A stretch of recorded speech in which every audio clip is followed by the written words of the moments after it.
জীয়াই জীয়াই জ্বলাই দিলে, হাত ভৰি বান্ধি কাপোৰ খুলি জ্বলাই দিলে। আৰু তেওঁ এইটোৱে ভুল আছিল যে তেওঁ এজন হিন্দু।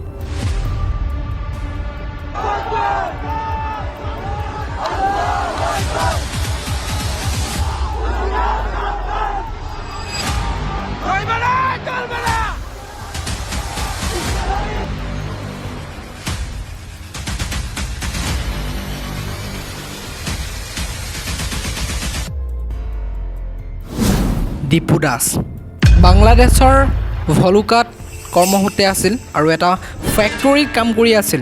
একেবাৰে এজন সাধাৰণ ব্যক্তি, ঘৰৰ একমাত্ৰ উপাৰ্জনকাৰী আছিল ডিপু চন্দ্ৰ।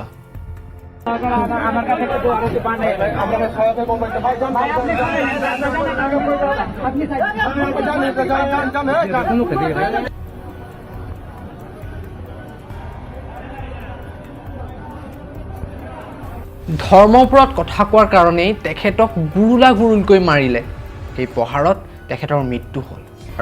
আৰু তেওঁলোকে ইমানতে নৰখিল, তেওঁ হাত ভৰি বান্ধি ৰাজপথত চুচৰাই নি তেখেতক লেংটা কৰি জীৱনতে জ্বলাই দিলে। ডিপু চন্দ্ৰ দাসৰ ভুল এইটোৱেই যে তেখেত এজন হিন্দু, আৰু দ্বিতীয়তে তেওঁ ধৰ্মৰ ওপৰত মাত মাতিছিল। তেওঁ কৈছিল যে প্ৰত্যেক ধৰ্মৰে ভগৱান আছে, সেইকাৰণে কাৰো ভগৱানৰ ওপৰত বেয়াকৈ নক'ব। এই এটা সাধাৰণ কথাৰ বাবে ডিপু চন্দ্ৰ দাসক জীৱনতে চুচৰাই ৰাজপথত চুচৰাই জ্বলাই দিছে।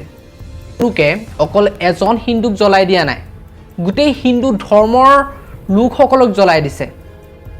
আৰু আমি এতিয়াও মনে মনে আছোঁ, কাৰণ ডিপু চন্দ্ৰ দাস আমাৰ কোনো আত্মীয় নহয়, আমাৰ কোনো পৰিয়ালৰ নহয়, আমাৰ কোনো সম্পৰ্কৰ নহয়। যদি আপোনাৰ কোনোবাৰ আত্মীয় হ'লহেঁতেন বা সম্পৰ্কীয় হ'লহেঁতেন, হয়তো আমাৰ গা পুৰিলে হয়। এই ঘটনাটোৰ ওপৰত ইমান বেছি মোৰ কোৱাৰ সাহস নাই বুলি ক'ব লাগিব, বা ক্ষমতা নাই। গতিকে মই শেষত এইটোৱে ক'ম যে ডিপু চন্দ্ৰ দাসৰ কাৰণে সকলোৱে মাত মাতক, সকলোৱে ন্যায় বিচাৰক।